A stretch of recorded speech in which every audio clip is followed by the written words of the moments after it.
we've got a special in our back to school series going back to take a look at how the summer went. We're here with John McAdams, our perfect game Northeast cross checker, our buddy from the from various events during the school year, and glad to take some of John's time as he's going up to a showcase in Long Island.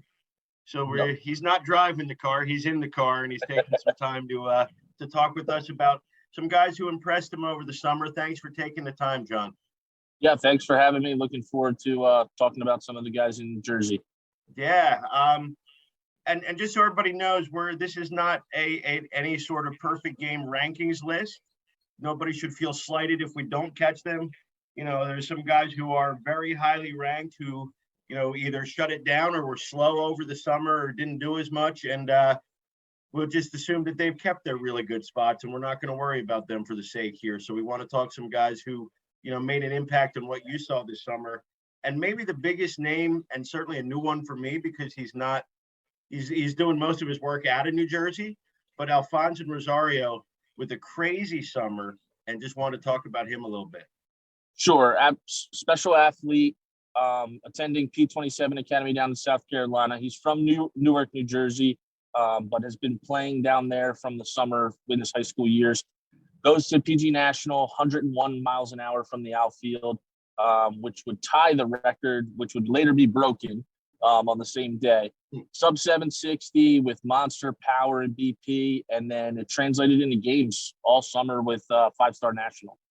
Doesn't even seem human, and he's going to Chipola, right? As of now, a junior college, and you know. Yep. Unless something happens next July as well, right? I mean, that's got to be Sure. certainly on the table after that. Of course, yeah. With all these guys, the JUCO route can obviously certainly be beneficial, because if they don't get drafted out of high school, they can then go on for 1 year and then put up crazy numbers and get drafted the following year. Worked okay for that Bryce Harper guy, right? Oh, yeah. So some of the guys that, you know, the first question I asked you was some of the older guys who stood out, and you know, it seems like the area code crew, you know, some guys, I mean, Zach Konstantinovsky is always fun to watch pitch. Steve Echevarria, another one that, you know, guy we've had on, you know, AJ Grassi, in the Hank Aaron Invitational. Christian Bernardini is the first one that really, you know, to me had a step forward with his power. Sure. You know, and obviously the tools are there, but what did you see from him that made an impact? So every time I got to see him, he consistently found the barrel, whether it was a double in the gap, hitting one out, and it was a thing where he always flashed it, but then now he kind of put it together from a consistency standpoint. He's not a big, overly strength guy, but he just finds the barrel, has a whip to it, plenty of strength in his hands, and it was just far more consistent from that standpoint this summer. And it wasn't many games, but it was a short little view, and it was just loud barrels after loud barrels.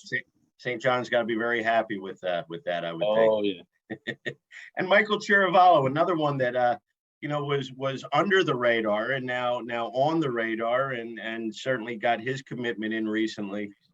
Sure. Yeah, Michael's another one that's a lot of fun to watch. Yeah, absolutely. Really good athlete.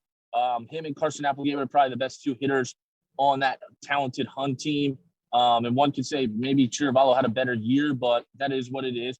A kid that kind of, like we said, was under the radar, looking for a commitment, had a really good WWBA event down there where he hit a couple homers, came back home, continued to succeed, and then finally got the chance to make his commitment to Bucknell.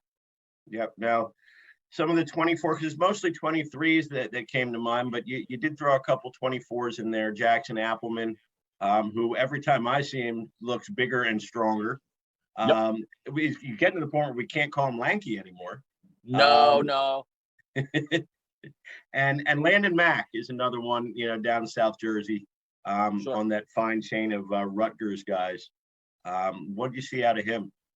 So Landon Mack is a kid who last summer we kind of saw him late, and he was in that still the big two-way type player where he's gonna we're gonna say, hey, Is he going to pitch? Is he going to play the field? And then all of a sudden, he kind of took a step over the winter where he put on 15 pounds of muscle, started focusing a little bit more on pitching, and kind of was thrust into a role at Bishop Eustace where a couple guys were injured. He thought he was going to come out of the bullpen. Then all of a sudden, he was their key starter.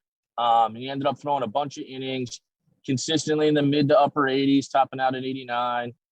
Breaking ball got much better with the added velocity and strength, and then took that next step. And now, made that commitment to Rutgers fairly early in the spring season too. So, yeah. Now some uncommitted guys.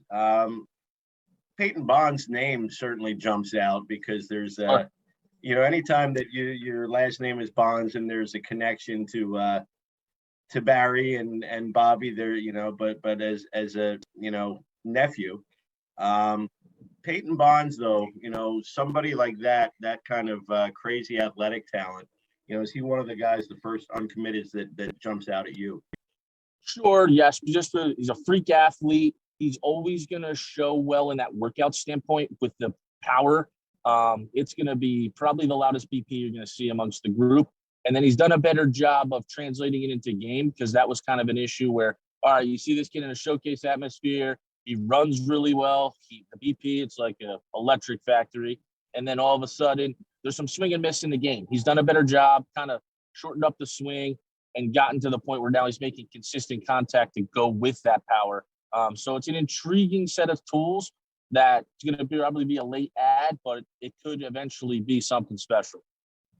You see a lot of names, just as a side kind of here on the uncommitted list that, my feeling is pre-COVID, these guys would have found a home already. The Jason Schoolies of the world, I remember seeing him when we did the Sandlot over COVID and both Nick and Anthony were playing and he was can't do the math that fast, but, just starting high school ball looked impressive, guys like that. Are they, I don't want to say COVID casualties because they're kind of back on what used to be the recruiting cycle, but is that the big reason why they're sort of finding things slow at this point? Yeah, I think the 2023 class was affected the most with regards to COVID, and now you're starting to see some trickle-down effects. But like Schooley, a kid who's big, strong, physical, really good catch and throw skill set. He's a type of kid, though, you need to see a couple times probably where he'll grow on you, and then you're like, oh, man, this kid is really good.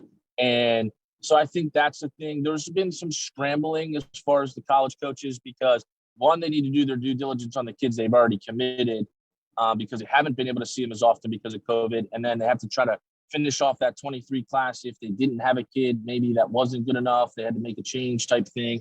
So I think that 2023 class with COVID's kind of been affected the most. But Schooley, kids like that, once you kind of see him a couple times, you're going to be like, all right, he can help me on both sides of the baseball and should be a good late addition to any recruiting class for sure. And I guess you also have the portal effect for so many of the top programs, recognizing or believing that they need to be older to compete in the short term, where they'd rather have the guy, even 2-3 years of strong D3 experience, something like that. And that's got to have a trickle down effect too, I would think. Sure. Yeah. Listen, at the end of the day, the college coaches have to win baseball games to keep their job. So depending on where they are kind of in their program, if they think they're a couple players away, a big arm or two, it's much easier to go the portal route than kind of have to develop or wait for a kid to get his man strength. So that's kind of what they have to do currently. But now you're starting to see 24s, 25s, where now they're starting to build that depth back in the recruiting classes to where now they're going to create long-standing success as a program. Rutgers is doing a really good job of that in state now. So that's what's kind of happening where the portal becomes not a quick fix, but it depends on where the program is moving forward in the short term. Interesting that you mentioned Rutgers. They really, Coach Owens and staff, Coach Monahan, Petarudo, seem to be doing a fantastic job, even if they're not getting prospects 1, 2, 3, 4 in each class to stay. Just the depth and kind of identifying what they want and really getting guys that are, top 20, filling out their class with guys who are really strong players. Sure. Yeah. They've done an outstanding job in all the recruiting classes, starting with the 22, 23, 24, and now even some 25s with Julius Rosado, with Tyler Wiltsey yesterday. But two, they're getting to the point where they've identified kids that are going to help their program in state and kind of going after them. And listen, just because they're not one or two doesn't mean they're going to not project into that type of thing. They're getting some dudes on campus. I mean, Max Martin's is obviously ending up on campus. So that's a special get with there. Donovan Zach, if he figures out once the health issues kind of come, he can be a special addition with regards to that. And then portal guys, they've done a good job in the portal too, at getting guys to come back home like John Madunio, and then Drew Conover. Seton Hall transfer is going to be lights out for them at the back end of the bullpen. Anybody else on that uncommitted list really jump out at you? I mean, Schooley's a kid that I talk about a lot. I like Damon Sirianni from Gloucester Catholic. He's another type of kid that you got to kind of take a couple looks at. Good catch and throw, skill set, accurate on the bag every time. Hits a little bit better than everybody thinks. Backside doubles all the time. He's really consistent with regards to a good kid. He's another kid that kind of jumps out with regards to that. So two backstops, obviously an important position. I think they can help programs for sure. I'm looking at the 24s, and it seems like guys are getting ready and making their commitments every day. Tate being the most recent, I believe, or Chris Lavonis. Sure. Tate going to the U. Chris really, again, another one of those pitchers who's starting to put it all together and catch up to the absolute explosiveness in his arm. I look at this, I see a Harrison Lawlin. Somebody who is just so good and there's so much potential there. Rodney Pena was out at the underclass area code games. Anybody else that on that 24 list really stand out with how they did this summer? I mean, Rodney Pena was really good all summer with regards to it. He's kind of a kid who was a two-way guy who's now kind of garnering some more attention on the mound. Up to 91, 92 with a hammer breaking ball. And he's going to be a kid that as he kind of gets out there more, often just because he's been battling some things with regards to injuries or just making sure he's healthy, he's going to be that type of kid. Harrison Lowland, I think with him, you look at it like Chris Lavonis, he's long, lean, stuff like that. The prototypical pitcher's look for projection, but Harrison gets it done every time he's out there. So he's going to be a good get for those guys still looking for a midweek guy to start, eventually get into the weekend rotation and so forth too. But he's kind of a kid who we're looking at where it's like, hey, he's always performing. So when's he going to make his choice? Colin Condon's another one that to me is really interesting on the two-way side of things. Much potential.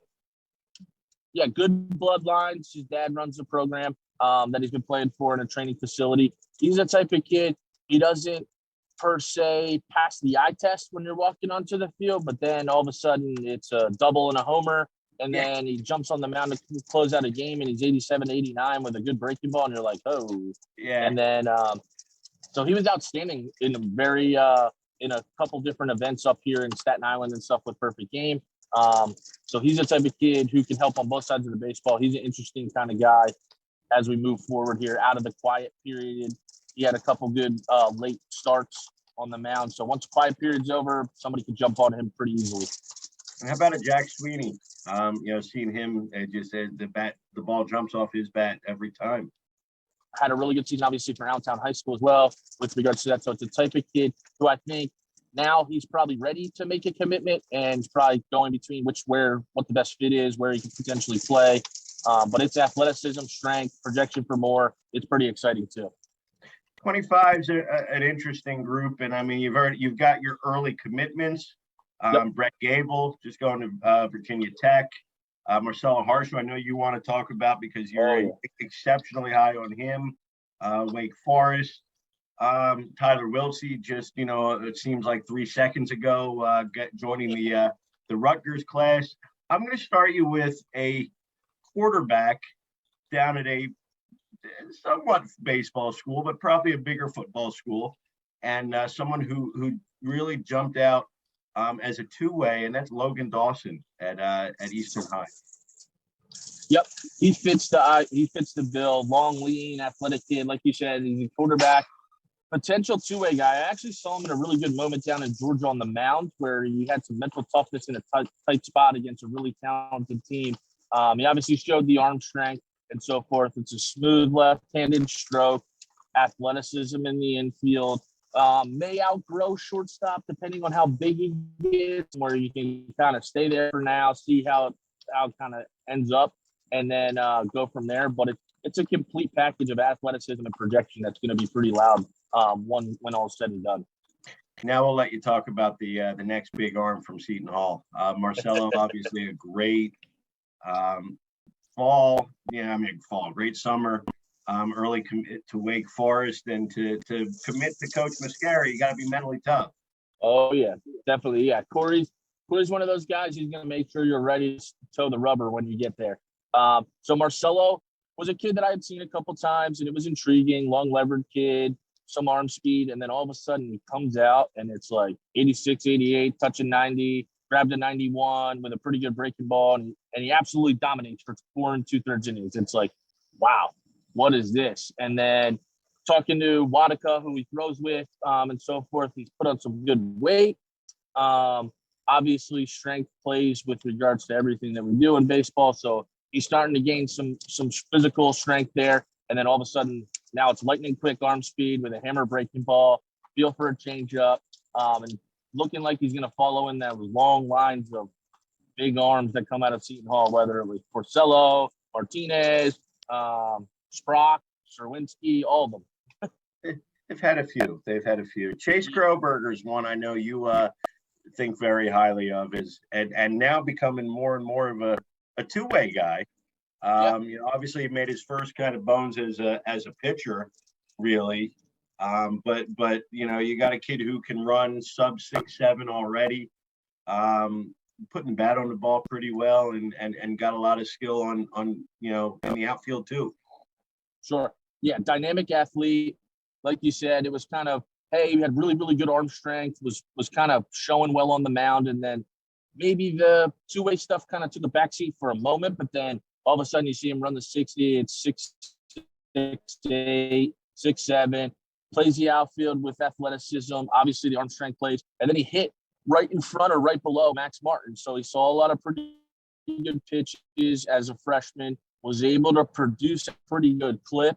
I remember, like a low line drive in the left center field gap, didn't even beat the outfielder, didn't get to the wall, and he scored from first standing up. And I was like, whoa, this is like different level speed. So it's crazy athleticism. He's going to continue to get bigger. He comes from a good family of athletes. So it's going to be interesting. Obviously, he's got lightning quick arm speed, but we'll see where he kind of ends up at the end of it. So seems like there's a lot of 2025s that, to me, that seem to already make a big impact at high school. Julius Rosado being the one that immediately jumps out, because not a lot of ninth graders go first team all state legitimately. That kid is advanced at the plate for sure. Oh yeah, it's crazy bat to ball skills with pretty much otherworldly strength for 2025. His batted ball data is crazy from just getting a couple snippets of it from the guys that he trains with, and it's only going to get better is the crazy part. As he kind of matures, advances his approach, and starts to get better pitch recognition. But to do what he did as a 2025 freshman for a pretty good South River team, obviously, that kind of was better than maybe most expected, I guess. But he did a fantastic job, and it's going to be crazy to watch the next couple of years. He potentially could go after the single season home run record type stuff like that. We haven't even hit like the Evan Taylors and Joe Vaccarellas, Tyler Wiltsey just committed to Rutgers, Cole McKenna, Jaden Rosado, who is not where Julius is, but is still pretty darn good. Any of those guys, summers, Matt Diskin, another one, any of their summers jump out? Matthew Diskin, every time I see him, he keeps throwing harder. So now he's up to 89. I think he's grabbed a couple 90s. It's high spin fastball with a real high spin breaking ball that's going to miss bats for a long time. And he's only touching or scratching the surface because he doesn't have his man strength yet. So once he kind of gets 20, 25 pounds on him, I mean, the sky's the limit. It might be a mid-90s arm. It's clean. It's repeatable. So that's definitely exciting. Evan Taylor's another kid who's been throwing pretty hard for a while. Really good athlete. Moves down the slope athletically. So more velo coming for him as well, kind of as he matures physically with regards to that. Same thing with Rosado. I mean, the other Rosado, we'll say. He's an advanced skill set guy where he does everything correct. Obviously, playing for the Diamond Jacks does that for you. So they teach fundamentally sound baseball. He's always in the right place. And then once he starts to kind of get physically stronger, you're going to start to see him expand his overall skill set for sure. Yep. Now, area code underclass games, two guys who did really well there, Sean Griggs and Luke Dickerson. Yep. They moved up and opened some eyes, it looks like, on beyond the state level. What do you see from them? Yeah, Griggs is another kid who just consistently hit. Every time I see him, he hits. The athleticism is fine. With regards to that, he's going to continue to obviously work on speed, strength, and so forth too. The bat's the carrying tool, and it seems like it doesn't matter pitch speed, pitch type, pitch location. He always finds the barrel. He's got an advanced approach, goes gap to gap with everything, and then he can turn and burn on it and drive it out of the park if necessary. Dickerson, he's the type of guy that UVA loves, real athletic with regards to it, really showed well at the area code games, good barrel skills, advanced approach type thing. What you're starting to see, I think, everybody's like, oh, you're talking about 2025s or whatever. The advancement in the way baseball's played and the kids and how they train is why this is happening. It's not because they're better athletes, let's say. They do more often. They train specifically for baseball movements, and they're playing a lot of baseball, so they're advanced. It's simple as that. It's just where they've become better players because they play more often. They train specifically for baseball. They train movement patterns, and they're getting in the weight room more frequently. Leave us with this, because I won't do 26s yet, because I got to do something in high school first, no matter how good they are, and they're crazy how good they are. But one guy in the 23, 24, 25 classes that maybe isn't the big star or the top-notch guy, but a guy who really improved their status over the summer. I mean, the largest one I'll say is a kid we already talked about. Landon Mack jumped up boards all over the place because of just the physical growth that he had. It's 3 pitches for strikes. He competes his butt off. He took on a role that he wasn't expecting and then carried it into the summer, where he's got like 35 or 37 innings pitched in PG events with 58 strikeouts and only 5 walks. I mean, it's not Zach Kahanczynowski type stuff, but it's pretty good. Nobody is, though. Zach cannot be the standard for everybody, because then everybody would be awful. Correct. Yeah, so he's a guy that kind of jumped out just from the consistency once he was able to put on that good weight and get that velocity up, and especially where he took on a role that he wasn't expecting. So that's a mindset where, oh no, I'm going to be a reliever and play a position, where now he kind of got pushed into a role where he's going to have to throw every week in big games for a good Eustis team, and then continued it over the summer, and continued to succeed. So that was kind of my standout guy. I mean, obviously, listen, Alfonso Rosario, Steven Echeverria was up to 94 with a banger breaking ball at WWBA, and then carried it on to other events with regards to it. So those guys are the names that we kind of knew already that continued to expand upon it. But Landon was a kid who was like 80, 81 miles an hour. Now he's 87, 89 with a banger breaking ball and a changeup. So that's a kid who took it from that position, worked hard, and now became what he became. Anyone in the 24, 25 that made a similar kind of jump? I mean, Tate Darius is going to be a kid where his best days are still coming because he's so slenderly framed. And I think 25 pounds of muscle, I mean, this might be 95 with 20 pounds of muscle on him. He was kind of limited this summer with regards to, again, a oblique injury in his last Gloucester Catholic start. But he's a kid who I think next summer might be the guy who we're talking about pretty frequently with regards to some of the bigger events or shining in the bigger events. Tate puts on 25 pounds of muscle. I'm going to study to be his agent. Yeah, exactly. And the 25s, anybody? Again, it's early. Yeah, who was the big Marcelo jumper Marcelo Harsh. I mean, he was 82, 83. Then all of a sudden now he's 87, 89 with crazy projection, can spin the breaking ball. He was the guy that stood out the most to me just from the one singular performance. It was completely dominant. And I think once he gets into that pitching lab down in Wake Forest, it's limitless potential. So it's going to be scary to watch. John, we appreciate it as always. Enjoy the weekend up in Long Island. We'll look forward to reading your stuff. Staying on top of everybody. You're certainly a must follow for everybody on all social media. John McAdams, our guest today. Again, thank you, and look forward to catching you out the field. Yep. Thank you very much for having me. And guys, if you're listening to this, make sure we go to Mike's donation page to keep the page alive and going, because he provides good insight across the board for New Jersey baseball. No, I just ask questions. Let you guys give the insight. See, now I got to pay you to make that. No, I'm only kidding. Thank you, John.